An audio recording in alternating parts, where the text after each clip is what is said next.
On a windswept slab of granite, 6 miles off the coast of Maine, a young scientist did something that made other biologists question his judgment. He arranged dozens of wooden birds across the bare rock and walked away. No real puffins lived here, none had for almost 100 years. He was betting that a lie carved from wood could undo a century of loss. What happened next? Rewrote the science of saving a species. The island is called Eastern Egg Rock. It is small, only 7 acres, a low hump of stone and salt grass, sitting alone in Muscongas Bay. From a distance, it looks like nothing at all, a grey smudge caught between the water and the sky. The wind here almost never stops. Waves break against the granite in slow white explosions, and the air carries the cold mineral smell of the open ocean. For most of the year, there is no one on this island but the birds, and for almost a full century, even the birds were gone. To understand why a grown man would spend years deceiving wild animals with carved wood, you have to go back to a time when this coastline sounded completely different. 200 years ago, the rocky islands of the Gulf of Maine were loud with life. Each spring, puffins arrived by the thousands. They are strange and wonderful little seabirds, about the size of a pigeon, with black and white bodies and a triangular beak painted in bright bands of orange, yellow, and slate blue. People sometimes call them sea parrots, or the clowns of the ocean. They spend most of their lives far out at sea, riding the swells, diving more than 100 feet to chase small fish. They come back to land for only one reason: to raise their young on the islands where they themselves were born. That single instinct, the pull to return home, is the thread that this entire story hangs on. Remember it. It is the reason everything that follows was even possible. For thousands of years, that instinct served the puffins perfectly. They nested in burrows dug into the soft soil at the top of these islands, laid a single egg each season, and fed their chicks on silvery baitfish hauled up from the deep. Then human beings arrived in numbers, and the arrangement that had lasted since the last ice age came apart with astonishing speed. The islands were raided. Egg collectors climbed the rocks each spring and stripped the burrows clean, because puffin eggs were free food for the taking. Hunters shot the adults for their meat and for their feathers, which were prized for stuffing pillows and decorating hats. The birds had no defense against any of this. They nested in the open, in predictable places, at predictable times, and they had never learned to fear the people walking among them. One island colony after another fell silent. By the late 1800s, the puffins of Eastern Egg Rock were simply gone. The last chick believed to have hatched there left around the year 1885 and never returned. By the turn of the 20th century, the situation was close to total collapse. Across the entire coast of Maine, a place that had once held thousands upon thousands of breeding puffins, the species clung to survival on a single remote outpost called Matinicus Rock. By some accounts, only 2 birds were left in the whole state. An animal that had defined this coastline for 10,000 years had been erased from almost all of it in just a few human lifetimes. And here is the cruel part. Because puffins only return to the exact island where they were hatched, an empty island stays empty forever. The birds out at sea had no memory of Eastern Egg Rock. To them, it no longer existed. Nature, left entirely to itself, had no mechanism to bring them back. For decades, that was simply accepted. The puffins were gone, and gone was thought to be permanent. Then, in the summer of 1969, a young ornithology instructor came to a place called Hog Island, 8 miles up the coast, to teach at an Audubon summer camp. His name was Stephen Kress. One quiet afternoon, he was reading a book about the birds of Maine, and he came across the history of these vanished colonies. He read about the islands where puffins had once thrived and about Eastern Egg Rock, which lay just a short boat ride from where he was sitting. Something in that list of losses lodged itself in his mind and refused to leave. He found himself asking a question that almost no one in wildlife science was asking at the time. The birds did not leave because the island became unlivable. They were killed off. The habitat was still there, waiting. So why could no one simply bring them home? It sounds like an obvious question now. In 1969, it was close to heresy. The dominant belief among naturalists was that you should let nature take its course, that human beings had done enough meddling already. Active restoration, the deliberate rebuilding of a wild population from scratch, was a fringe idea. Nobody had ever successfully relocated a seabird colony and made it stick. There was no manual, there were no techniques, there was no proof it could be done at all. Kress decided he was going to find out. His plan was breathtakingly simple to describe and brutally difficult to carry out. If puffins returned to the island where they hatch, then he would give a new generation of puffins a new birthplace. He would take chicks from a thriving colony, raise them by hand on eastern egg rock until they were old enough to fly out to sea, and then wait.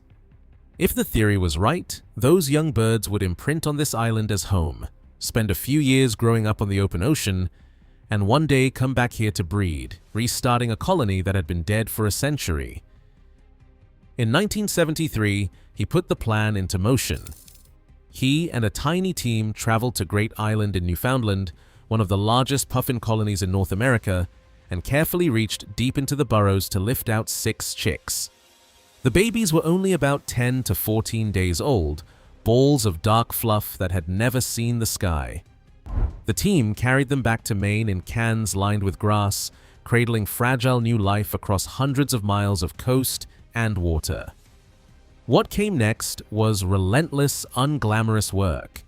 The team dug artificial burrows into the soil of eastern egg rock, hollows of sod meant to mimic the nests a puffin parent would have made. They tucked each chick into its own burrow, and then, every single day, they became the parents. They hiked across the island carrying handfuls of small fish dusted with vitamins, and they fed each chick by hand, again and again, week after week. They watched over them against the gulls that patrolled overhead, always looking for an easy meal. Just before the young birds were ready to fledge, the team fitted each one with a small numbered band around its leg, a tiny identity tag, a way to recognize this exact individual if it ever crossed their path again. Then came the hardest part of all, letting go. On dark August nights, the young puffins emerged from their burrows for the first time, scrambled over the moonlit rocks toward the sound of the breaking waves, and one by one threw themselves off the ledges into the black water and paddled away into the open Atlantic. The people who had raised them stood and watched them disappear, having no idea whether they would ever see a single one of them again. That uncertainty was not a passing worry. It was the defining torment of the entire project. Because here is what made this experiment almost unbearable. A young puffin does not come back to breed for several years. It vanishes into the immensity of the ocean as a teenager and does not return until it is an adult. So after all that labor, the team had no choice but to wait, with no way of knowing if their birds were even still alive. Summer after summer, Kress and his team brought more chicks from Newfoundland and raised them. Over the years, they would hand-rear hundreds of them, more than 900 chicks in all. And summer after summer, they scanned the skies above eastern egg rock and saw nothing land. The doubt began to harden into something heavier. Critics said the project was a failure. The Canadian Wildlife Service, which had granted permission to take the chicks, openly questioned whether any of it was working. Years were slipping by with a great deal of effort poured out and almost nothing to show for it.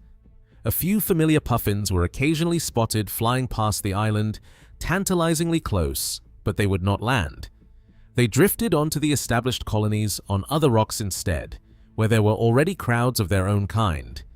Eastern egg rock, for all its careful preparation, held no attraction for them at all. And that, finally, was the clue that cracked the whole problem open. Kress kept turning the question over. Why would a puffin glide right past a perfectly good island an island where it had been raised in order to join a crowd somewhere else. Slowly, an answer took shape. Puffins are intensely social animals. They live in dense, noisy, crowded colonies. To a puffin, the sight of other puffins is not just pleasant company. It is information. It is a signal that says, this place is safe, this place has food, this place is where puffins succeed. An empty island, no matter how suitable, sends the opposite message. Silence says, danger. Silence says, stay away. The birds were not refusing to come home. They were refusing to settle on a rock that looked abandoned. What the island lacked was not habitat, it was the appearance of a colony. So Cress decided to manufacture one. He would build a colony out of an illusion. The inspiration came from an unlikely source. Hunters in Iceland had long used carved wooden puffins to lure real birds within range. Cress took that same trick and pointed it in the opposite direction. Not to kill puffins, but to call them home. He commissioned dozens of decoys, lifelike wooden puffins, hand-carved and painted in those unmistakable colors, by a craftsman named Donal O'Brien. Some were mounted upright on the boulders, frozen mid-pose as if standing guard. The cleverest ones were anchored out on the water, rigged so they bobbed and swayed in the current like puffins riding the swell. He scattered them across the island and along the shoreline until barren rock suddenly looked, from the air, like a living, occupied colony. Then he made the illusion deeper. He set out boxes lined with mirrors among the decoys so that any curious bird that wandered close would see its own reflection multiplied, the impression of even more puffins moving about. And he added sound. He played recordings across the island, including the cries of terns, because terns are fierce little birds that drive away the gulls that prey on puffin chicks. To a puffin's ears, the racket of a tern colony means protection. The island that had been silent for 100 years was now full of wooden birds, mirrored birds, and the recorded voices of a colony that did not exist. He had built, in essence, an elaborate and beautiful LIE. And then, once again, he waited. On the 12th of June, 1977, 4 years after the very first chicks had been carried over in cans, Stephen Cress was out near the island when an adult puffin came in from the sea. It circled, and then it dropped down and landed on the water right beside his boat. Through his binoculars, he could make out a white band on its leg. That band was a signature. It meant this was not some random wandering bird. This was one of his, a puffin he had raised by hand and released into the dark years earlier, now returned as an adult to the island it remembered as home. The theory, the part everyone had doubted, the part that had taken 4 agonizing years to test, was real. The puffins did come back. It was the first true sign that the project might actually work. But returning is not the same as breeding. A puffin can visit an island, even loiter among the decoys, and still drift away again without ever raising a chick. A colony does not exist until new puffins are being born there. And so, the watching continued, the careful counting, the search for the one thing that would prove a colony had truly taken root. It came in 1981. 8 years after the project began, a researcher on Eastern Egg Rock watched an adult puffin fly in with its beak loaded with small silver fish, and then vanish straight down into a crevice in the rocks. That single ordinary act carried an extraordinary meaning. A puffin only carries a beakful of fish for one reason: to feed a chick. Down in that crevice, hidden from view, a puffin chick was waiting in a burrow, the first puffin hatched on Eastern Egg Rock since the 1880s. After nearly 100 years of silence, after 8 years of doubt and ridicule and backbreaking work, a new generation of puffins was being born on this island once again. The lie had become the truth. The wooden birds had drawn in real ones, and the real ones had stayed, and now they were raising young of their own. And here is the most elegant part of the whole design. Each real puffin that settled became a living decoy itself, another visible sign to the birds still out at sea that this was a thriving, desirable place to nest. The colony had begun to advertise itself. It no longer needed the trick. It had become real enough to grow on its own. What Stephen Kress had stumbled into was not just the rescue of one island. He had invented an entirely new science. The method of luring birds back to historic sites using decoys, mirrors, and recorded sound came to be known as social attraction. And it turned out to be one of the most powerful tools in the history of seabird conservation. Once it was proven on Eastern Egg Rock, the same approach was carried to other ruined islands.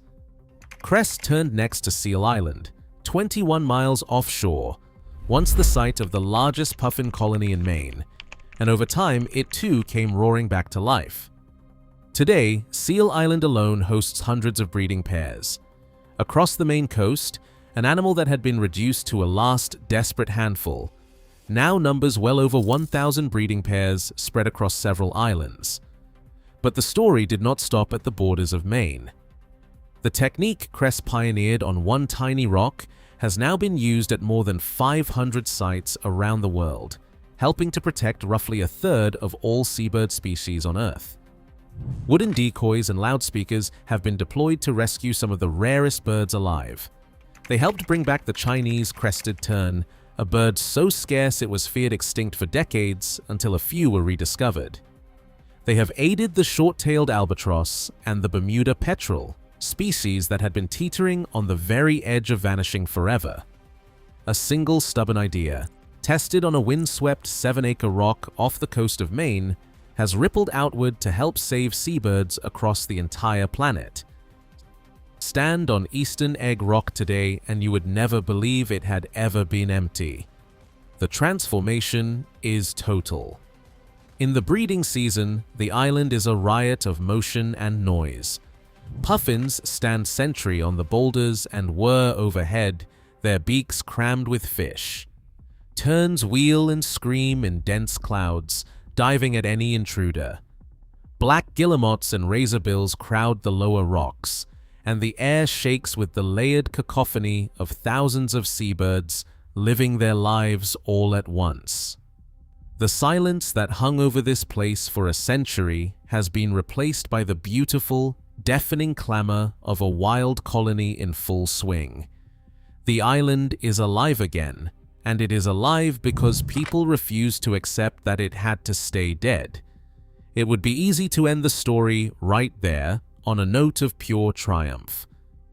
But the truth of conservation is rarely that tidy, and the puffins of Maine are facing a new and more difficult test.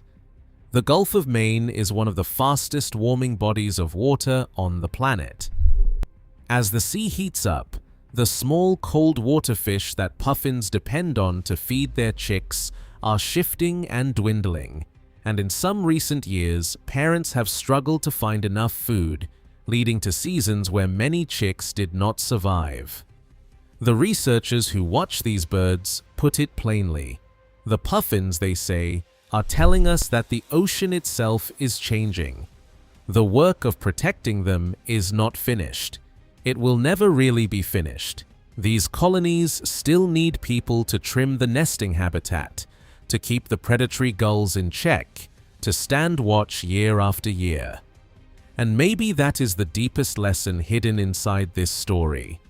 Bringing the puffins back was never a single heroic act with a clean ending. It was the beginning of an ongoing promise, a commitment to keep showing up. What happened on Eastern Egg Rock proves something genuinely hopeful, something worth carrying with you. A loss that everyone assumed was permanent turned out not to be. A century of silence was undone by one person who looked at an empty rock and refused to believe that empty was the end of the story.